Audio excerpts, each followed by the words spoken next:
Heboh Aminah dapat kado emas batangan di perayaan ultah.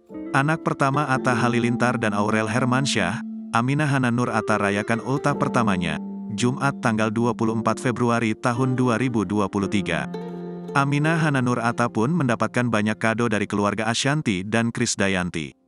Terlihat Ashanty dan Krisdayanti kompak memberikan emas batangan kepada sang cucu, Aminah.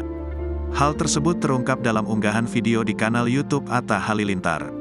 Dalam video tersebut, seluruh keluarga Ashanty dan Krisdayanti tampak kumpul untuk merayakan ultah Aminah. Sementara Gen Halilintar tak terlihat dalam acara ultah tersebut.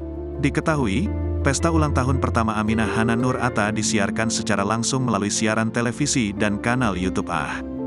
Dalam acara tersebut turut hadir Krisdayanti, Ashanty, dan Anang Hermansyah yang memeriahkan ulang tahun Aminah.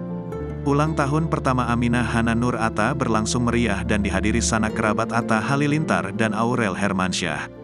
Selain keakraban keluarga besar, Atta Halilintar dan Aurel juga menyiapkan kado spesial untuk putri mereka. Lagu berjudul Aminah belum lama dirilis dan menjadi persembahan Atta dan Aurel untuk Aminah. Tak cuma untuk Aminah, lagu tersebut juga rupanya banyak dinikmati oleh netizen. Lagu berjudul Aminah tersebut dikhususkan untuk putri kecil mereka yang baru saja berumur 1 tahun pada tanggal 22 Februari tahun 2023.